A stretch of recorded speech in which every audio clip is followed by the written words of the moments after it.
የዛሬው ቆይታችን በእርግጠኛነት ካቆሙበት መቀጠል ሳንዘጋጅ ለመጣብን ህመም ወይም ደግሞ በሽታ እጅ አለመስጠትን ታግሎ ማሸነፍን ማየት የምንችልበትና በህይወት ውስጥ ተስፋ እንዴት እንደሚመጣ የምናይበት ነው። በእርግጠኛነት እንግዳዬ አልማዝ ትባላለች። የጡት ካንሰር ሰርቫይቨር ናት። እንደነኛ አይነት ታሪኮችን በተለያዩ ዓለማት ላይ ፊት ለፊት ወጥተው የሚያወሩ ሰዎችን ስናይ በተለያየ መንገድ ህይወታችን ውስጥ ትርጉም ሰጥተን ህይወት እንዲመቀጠል ይችላል። ታግለን የምናሸንፋቸው ብዙ ነገሮች አሉን ማለት ነው። እንደ ሰው ልጅ ብለን እንድንጠይቅ ምክንያት ይሆናሉ። አልማዝ እንግዳዬ ስለሆንሽ በጣም ደስ ብሎኛል። እንኳን ደህና መጣሽልኝ። እንኳን ደህና ቆየሽኝ። መጀመሪያ የተገናኘ ነው የታላቁ ሩጫ የሴቶች የዚህ ዓመት ሩጫ ላይ ነበር እና ከጓደኞችሽ ጋር ብርቱ ሆናችሁ አደባባይ ላይ ለመሮጥ መታችሁ። አንቺ አላስተዋልሽም፣ እኔ ትኩረቴን ስባችሁኝ ነበረ። ለምንድነው ትኩረቴን የሳባችሁት? በብዙ ዘርፍ ተምሳሌት የሚባሉ ሴቶች የሚሮጡበት ሩጫ ነው እና ህይወትን ታግሎ ማሸነፍና የመጣብንን በሽታ ወይም ደግሞ ህመም አሸንፎ በጥሩ ቁመና በጥሩ ብርታት ለሌሎች ደግሞ አርአያ ለመሆን አደባባይ መውጣት የሚያስጨበጭብ ተግባር ነው። ስለዚህ ከሌሎቹ ትኩረቴን እናንተ ላይ አድርጌ ነበረ። ታግለሽ ያሸነፍሽውን ጉዞ እዚህ ስቱዲዮ ለቤተሰቦቻችን በደንብ እንድታጋሪ የፈለግኩትም ለዛ ነው። በድጋሚ ደስ ብሎኛል ስላገኘውሽ። አመሰግናለሁ። የመጀመሪያው የጡት ካንሰር አለብሽ ወይም ደግሞ ምልክቱን አይተናል የተባልሽበትን ጊዜ እስቲ አስታውሽኝ። ምን ነበር የተሰማሽ? እንዴት ነበር ያወቅሽው የሚለው? እውነት ነው። በዛን ሰዓት ወቅቱ ጥሩ አልነበረም። ያ ወቅት ምን ነበረ አስታውሳለሁ። እኩያዬ ልጅ የሆነችዋ የሰርጓ ወቅት ነበረ። ልታገባ 3 ሳምንት ሲቀራት ነው ያንን የሰማሁት። የመጀመሪያ ልጄ አንድ ልጅ ናት ያለችኝ። እሷ ልታገባ 3 ሳምንት ሲቀራት ነው በዚህ አጋጣሚ የሰማሁትና እንደ ሰውኛ በጣም አስደንጋጭ ነው።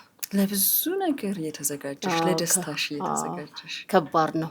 ግን ምንድነው እኔ በውስጤ ያደረኩት የእሷም ደስታ እንዳለ ሆኖ ደስታዋን በምንም አይነት መልኩ እንዳልጋፋት ራሴን መጠየቅ ነበረብኝ። ስሰማ እውነት ነው እንደ ሰውኛ የሚነገረው ቃላት ከባድ ነበረ። የነገረኝ ሐኪም በቃ እንዴት ብዬ ላስረዳሽ፣ ነገሮቹን በቃ ትቆርጫለሽ አይነት ነገር ነው። ቃል በቃል እንደዛ ቃል በቃል ነው እንደዚህ ያለኝ። ገና ስለ ካንሰሩ መኖር አለመኖር እርግጠኛ ሳትሆን ምንም አይነት በቃ ትቆረጫለሽ የሚለውን ስሜት ነው የገለጸልኝ። ከዛ በጣም ነው የተሰማኝና ያሳዝናል። በጣም ነው የደነገጥኩት። ደንግጬ ወደ ምሰራበት መስሪያ ቤት አዲስ አበባ ዩኒቨርሲቲ ነበርና ቀጥታ ወደዛ ነው የሄድኩት። እዛ የቢሮ ጸሐፊዎች ነበሩ፣ በጣም ቅርበት ነበረን ለነሱ። መጥቼ እንትን ስል እነሱ የሚጠብቁት የሰርጉን ፕሮግራም ጥሪ ተደርጓል። እሱን ነው ምን ፊል አደረገባት እቺ ልጅ ምን ሆነ የሚለውን ነው እንጂ በምንም አይነት መልኩ እንደዚህ አይነት ነገር ይሰማል አላሉኝም። ከዛ እኔ ጉዳዩን ቀለል አደረኩት። ማለት መኖር ይቻላል የሚለውን ባይብል አነባለሁ፣ መኖር ይቻላል የሚለውን በውስጤ አደርግ ነበረ። ቀጥታ ልጄን ነው ያገኘኋት። ወዲያው አወራኋት። እንዲህ ተብያለሁ አላልኳትም፣ ቃል በቃል ምንም ነገር አላልኳትም።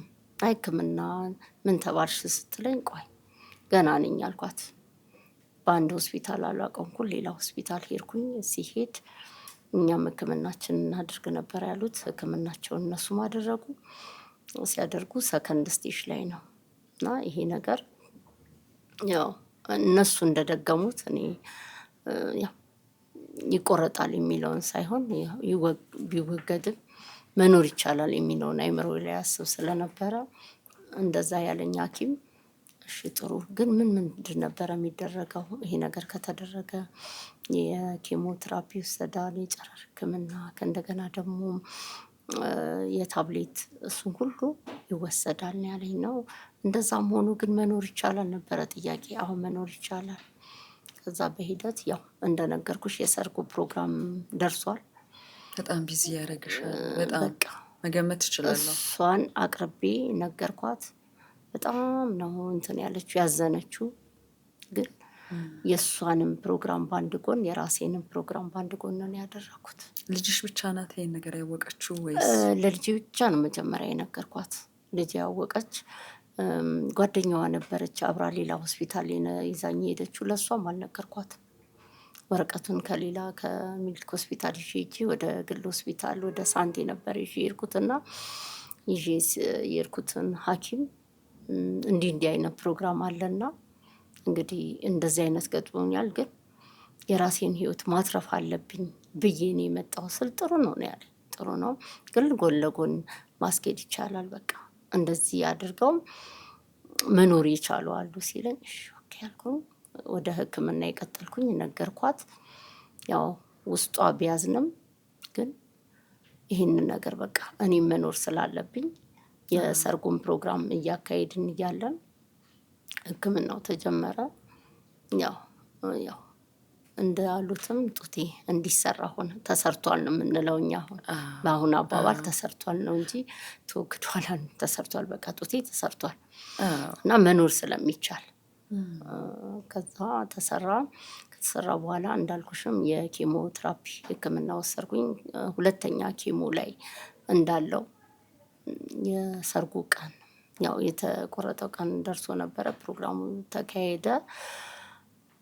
ያው ከባድ ነው። ጥሩ ሐኪምም እንዳለ አፍራሽም ሊኖር ይችላል። ለምን እኔ እውነት ነው በዛን ወቅት ያው ስም መጥቀስ አልፈልግም በድጋሚ ስለገለጽኩኝ ትሞቻለሽ ነበር ያለኝ የሆነ ሰዓት ላይ። እንዴት ነው የምሞተው? መጀመሪያ ውጤቱን የነገርሽ ዶክተር ነው እንዴ ያለው? ኬሞ ላይ ሆኜ እያለሁ በጣም ህመሙ አመመኝና ስመጣ ትሞቻለሽ አለኝ። ቃል በቃል ቃል በቃል ነው ያለኝ። ለምንድን ነው የምሞተው? መድኃኒት ትቀይርልኛለህ እንጂ እኔ እኮ ለዘላለም መኖር እችላለሁ፣ ተስፋ አለኝ ለዘላለም መኖር እችላለሁ። አንቺንም ብቻ ነው ሌሎች ሰዎችንም ይላል? አንዳንድ እንግዲህ ይመስለኛል ባህሪያት ይኖራሉ እንደዚህ አይነት ነገሮች አሉ ሲባል ነው የሰማሁት። ለዛም ነው ያ ብርታት በውስጤ አድሮ ዛሬ መኖር ይቻላል የሚለውን ብርታት እኔ በቃ ሕክምናውን ወስጄ መኖር እንደምችል ማሳየት አለብኝ የሚለውን ነው በውስጤ ሁል ጊዜ በውስጤ እያደረ የነበረውና እውነትም ነው የለመንኩት አምላኬ ረድቶኛል። ሕክምናዬን ወሰድኩኝ። የኬሞቴራፒ የጨረር ሕክምና ከእንደገና ታብሌቶች ነበሩ፣ እነሱን ሁሉ ኦልሬዲ ጨርሻለሁ። ይህን ይመስላል። አንድ ነገር መለስ ብለሽ ብታስታውሺና ብትነግሪኝ ደስ ይለኛል። አሁን ብዙ ጊዜ እንኳን የመጀመሪያ ልጅ የመጀመሪያ ማዕረግሽን ወግሽን የምታይበት ጊዜ ላይ ይቅርና በየዕለት ህይወቷ አንዲት ኢትዮጵያዊት እናት ቢዚ ናት። ህይወቷ ውስጥ ቤቷን ለመምራት፣ ስራዋን ለመስራት፣ ማህበራዊ ህይወቷ ላይ ለመገኘት። እዚህ ድግስ እየደገሽ ነው፣ የምትጠብቂው ትልቅ ጉዳይ ነው። እዚህ ጋር ደግሞ ሰውነትሽን ማዳመጥ አለብሽ። ምንድን ነበር ሄደሽ እንድትመረመር የገፋፋሽ? ስቃይ ነበረው ምልክቱ? ህመምሽ ከፍ እያለ መጥቶ ነው? እንዴት ሄድሽ ሐኪም ቤት? ምንም አይነት ስቃይ አልነበረው። እንዴት ሄድሽ? በዛን ወቅት ኮንዶሚኒየም እናቴን ደርሷት ቤት እድሳት ላይ ነበርንና በአጋጣሚ ነው አብሬ ከሰራተኞቹ ጋር ስሰራ እጄን ከበደኝ። ምንድን ነው እጄን ሊከብደኝ የቻለው ብዬ ራሴን ስፈትሽ የሆነች ትንሽ እብጠት አየሁ። ምንድን ነው ይሄ? አዎ ጡቴ ላይ ምንድን ነው ብዬ በቃ እስቲ ወደ ሕክምና ተቋም ልሄድ ስል ተነገረኝ። ሲነገረኝ ቀጥታ ወደ ከፍተኛ ሆስፒታል እንደሚሄድ ነገሩኝ። ሄድኩኝ። ያ ቅድም የገለጽኩልሽን ከፍተኛ ሆስፒታል ሲሄድ ናሙና ተወሰደ፣ ምርመራው ተደረገ። በቃ ትቆረጫለሽ የሚለው ስሜት ነው ማለት የማረጋጋቱ ሁኔታ አልነበረም በዛን ወቅት እውነት ለመናገር። ስለዚህ ያ ነገር ነው በውስጤ ዛሬ ላሉ እህቶቼ አቅም ያ ስሜት በእኔ ላይ የነበረው ስሜት በእነሱ ላይ እንዳይኖር ብርታትና ጥንካሬ እንድሆን የሚለውን በውስጤ ያድር ነበረ። በጣም አንዲት ሴት እንደዚህ አይነቱ ስሜት ሲነገራት ምንድን ነው የሚሰማት ስሜት? እኔን የተሰማኝን እህቴ እንዳይሰማት በሚለው ሁልጊዜ ልክ በውጭው ዓለም እንደሚደረገው ሰፖርት ግሩፕ ያስፈልጋል የሚለውን ሕክምናዬም ጥቁር አንበሳ ሆስፒታል ላይ ነው። ጥቁር አንበሳ ሆስፒታል በአዲስ አበባ ዩኒቨርሲቲ ስር ነው። እኔም አዲስ አበባ ዩኒቨርሲቲ እሰራለሁ ብዬሻለሁ። ይህንን ሁልጊዜ ብዬ ስናገር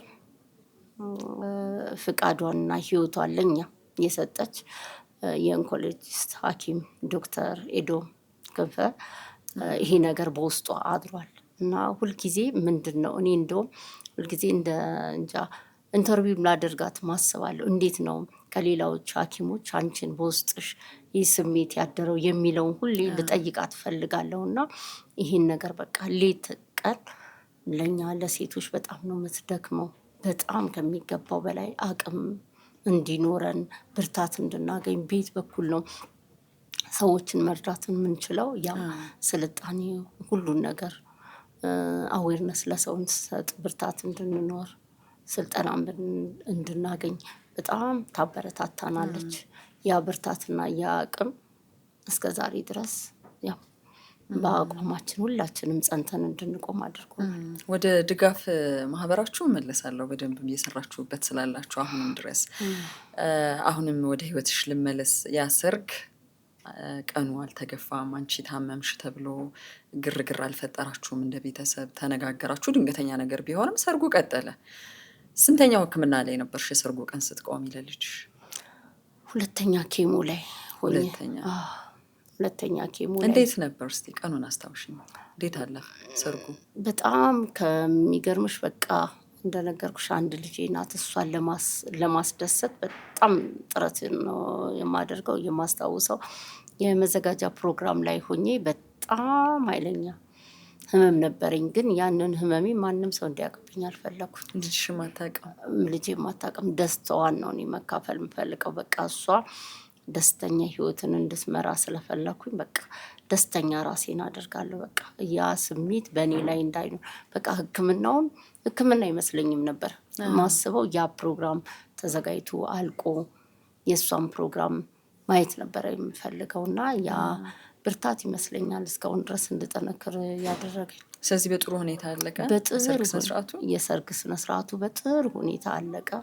መሆን ያለበትን ያው በእርግጥ እውነት ነው። አሁን እዚህ ላይ ቆሜ ስገልጽሽ እንደ ሰውኛ ያው የሴት ልጅ ውበቷ ጸጉሯ ነው ይባላል። እሱን ላነሳ ነበር። ሁለተኛ ኬሞ ላይ ከሆንሽ ጸጉሯ ነው ይባላል። ያ ውበት የምለው በጣም የምወደው ጸጉሬ በጣም እሱ ተነሳ። ሲነሳ በቤተሰብ ደረጃ እናቴ በጣም ልቧ ነበር ያዘነው። ግን ያው እንግዲህ አሁን ቴክኖሎጂ በፈጠረው የሰርጉን ፕሮግራም እሱን በማድረግ ያ ቀን አለፈ። ካለፈ በኋላ ግን ያው እንደምታይ ምናልባት አሁን ጊዜዎቹ ሳይበቁኝ ቀርቶ እንትን ባልንም በጣም በሚያምር ሁኔታ ነው ከዛ ከኬሞትራፒ በኋላ ጸጉሬም ተመልሶ እየመጣውና ቆንጆ ጸጉር ነው። ስለዚህ አሁንም ምናልባት ይህንን ፕሮግራም ለሚያዳምጡ እህቶቼ ያው ከኬሞትራፒ በኋላ ያለው መልካም ጸጉር እንደሚወጣ ተመልሶ ሌላ ጸጉር እንደሚኖራቸው ይህንን ትምህርት እሰጣለሁ። መቼም ባጭሩ ስታወሪው ነገሮች አልጋ ባልጋ ይመስላሉ። አሁንም እዛው ጋር ይዝሻለሁ አንቄ። ለምንድን ነው በዚህ ሰዓት ይሄንን የኔና ያንቺን ጨዋታ የምታይ አንዲት ሴት ተመሳሳይ ስሜት ላይ ልትሆን ትችላለች። ያው አማክሮን አይመጣም የጤና መስተጓጎል። ቅድም እንዳልሹ ነው። ድንገት ምነው እጄን ከበደኝ ብለሽ ሄድሽ፣ ከፊት ለፊትሽ ሰርግ አለ፣ እዚህ ጋር ቤት እያደሽ ነው። ከዛ የተነገረው ተነገረሽ። ለዛውም ደግሞ የተነገረበት መንገድ ሁሉ ህመም ነበረው። ከዛ ህክምናው ፈጠነ። እዛ ህክምና ውስጥ ራስሽን ስታገኙ እንደው ስለ ህይወት ስለ ጤና አለ አይደል ህይወታችን ውስጥ አንዳንድ የምናስባቸው መርሆች ሊፈተኑ ይችላሉ። ምን ነበር የመጣብሽ አይምሮሽ ውስጥ? ያው እንግዲህ መጥፎም እንዳለ ጥሩም ጎን ሊኖር ይችላል።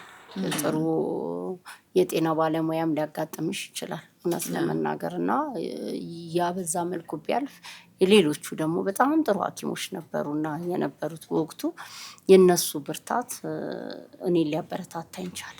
በጣም ከሚገባው በላይ ቃላት ያጥረኛል እና በጣም ብዙ ብርታቶች ነበሩ እውነት ለመናገር። የአንድ ሰው እንደዛ አለ ማለት ሌሎቹ በስራ ላይ አልዋሉም ማለት አይደለም፣ ውለዋል። በጣም ለዚህ ለምደርስበት ጊዜያት ድረስ ብርታቶቼ ናቸው። በግልጽነት ነው ማማክረው፣ እጠይቃለሁ። ጠያቂ ነኝ። ይሄ እንዴት ሆነ ላለው መልስ ይሰጡኛል። ያ እኔን ራሴ እንድገነባ አድርጎኛል። ከዛ በኋላ ቀጠለ እዚህ የህክምና ባለሙያ ጋር ኬዝሽ ወይስ ወደ ሌላ ባለሙያ ሄድሽ? አልቀጠለም። እውነት ለመናገር እኔም የተወሰነ ደረጃ ከደረስኩኝ በኋላ እሱም በህይወት የለም። ቢኖር ጥሩ ነበረ። እሱ ቀደመ። አስገራሚ ነገር እኮ ነው እየነገርሽኝ ያለሽ። ትሞቻለሽ አለ፣ ጡትሽ ይቆረጣል አለ። በምን ሞተ? እሱም እንግዲህ ምናልባት እሱን ስሙን ለመንገር የደፈረውም በካንሰር ነው የሞተው ነው የሰማሁት። ስለዚህ ተደራራቢ ሸክም ምናልባት የሙያዊ ስነ ምግባሩን የረበሸበት ጊዜ ላይ ሄደሽ ሊሆን ይችላል አይደል? እንደዛ እንረዳው። አላወኩኝም። አንዳንድ ጊዜ እኮ ከባድ ነው ሰው መሆን። እኔ ግን ምንድን ነው ያሰብኩት በውስጤ እሱ በህይወት ኖሮ እኔ ቢያይኝ በጣም ሙሉ ያደርግልኝ ነበር ህይወቴን እላለሁ ሁልጊዜ። ለምን አላቅም፣ በወቅቱ የነበረውን በውስጡ እንግዲህ አላቅም።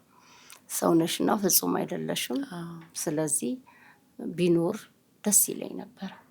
ስለዚህ አሁንም ምንድን ነው የምመክረው እንደ አንድ ታካሚ ሌላ እህቴ ህክምና ላይ ልትመጣ የምትችለው በተለያየ መልኩ መጥፎ ቃል ሊነገር ይችላል። ያንን ቃል ከማዳመጥ ይልቅ የራሷን ጤንነት አዳምጣ በየትኛው መልኩ ነው መወጣት የምችለው፣ እህቶቼ በምን አይነት መልኩ ነው ያሳለፉት የሚለውን ቢይዙትና አይምሯቸው ላይ ቢያደርጉት ያው ደስተኛ ህይወት ይመራሉ ብዬ ነው። ፍጹም አይደለም ሰው። እንደዛ ነው የምረዳው። ናሙና ሲወሰድ ውጤቱ ሲነገርሽ ደረጃ አብሮ ይነገራል አይደል? ይነገራል። እዚህኛው ደረጃ ላይ ነሽ ተብለሽ ነበር? አዎ። ስንተኛ ደረጃ ላይ ተባለ? ሰከንድ። ቶሎ ሄደሻል ማለት ነው። መታከም የሚችልበትና በቁጥጥር ስር መዋል የሚችሉበት ደረጃ ላይ ነበር። አጋጣሚው የሚገርም ነው እኮ። ከዛ በፊት ግን ስለ ጡት ካንሰር የነበረሽ ግንዛቤ እንዴት ነበረ? ምንም አይነት ግንዛቤ የለኝም። ምንም አይነት ስለ ጡት ካንሰር ምንም አይነት ግንዛቤ የለኝም። ለምን መሰለሽ የገረመኛል ማለት አሁን እጄን ከበደኝ ብለሽ ስትሰሪ ቤቱን እጃችንን ከበደን ያልንበት ብዙ ጊዜ ኖሮ ሊሆን ይችላል። ምክንያቱም የጓዳ የቤት ስራ ያለባት ሴት ልጅ የውጭው ማህበራዊ ህይወቱ ልፋት ነው ኢትዮጵያ ውስጥ ሴትነት እና ማስተዋልሽና ለህክምና ልሂድ ማለትሽ ለዛውም የሰርግ ድግስ ኖሮ እሱ ስለገረመኝ ነው። ምንድነው አንዳንዴ እንዲሁ አንዳንዴ ለህክምና ስትሄጂ ራሳችሁን ፈትሹ፣ ራሳችሁን የሚባለው ነገር እንትን ነበርና አጋጣሚ ግን በጣም ያን ወቅት ከብዶኝ ነበረ። ስራ ባለሙያውን ሳግዝና ሳየው ከወትሮ የተለየ ሳየው በጣም እዛ አካባቢ ላይ ጥሩ እንትን አልነበረውም። ምንድነው የሚለው ራሴ ላይ በጣም ጥያቄ ፈጥሮብኝ ነበረ። ግን ብዙም አላመነታውም። ወደ ጤና ተቋም ነው የሄድኩት። እጅ ያለ ምክንያት አይከብድም የሚለውን አስበሽ። ልጅሽ ብቻ ናት በሚስጥር ይሄን የህክምና ሂደት ታውቂ የነበረው ወይስ ሌላ የቤተሰብ አባል ጋር ሄደ ጉዳዩ? አልሄደም። እኔና ልጄ ነበርን ውይይት የምናደርገው። ያው ልክ ታውቆ ሰርጀሪ ሊሰራ ሲል ሌላ የቤተሰብ አባል ነው። እስከዛ ሰዓት ድረስ እናቴ አታውቅም ምንም አይነት ነገር። ለምን እናቴ በጣም በትንሹም የምትረበሽ ስለነበረ ለእናቴ ምንም አይነት ነገር አልነገርኳትም። ድንገት እናቴ በቃ እዛ ሆስፒታል መታ አኔስቴዥያኖች መተው ጥያቄ ሊጠይቁ ሲሉ ተረበሸች እና በዛ መሀል ውስጥ ነው እናቴ ያወቀችው። ምንድነው ብላ ስትጠይቅ እንጂ እስከዛ ሰዓት ድረስ አልተነገራትም ነበረ። ሚስጥር አድርጎ መያዝ ይቻላል። ምክንያቱም አንዳንድ ስንሰማቸው የሚከብዱን አይነት የጤና እክሎች ሲመጡብን ሁሉም ሰው ቢሰማልን ደስ ይለናል።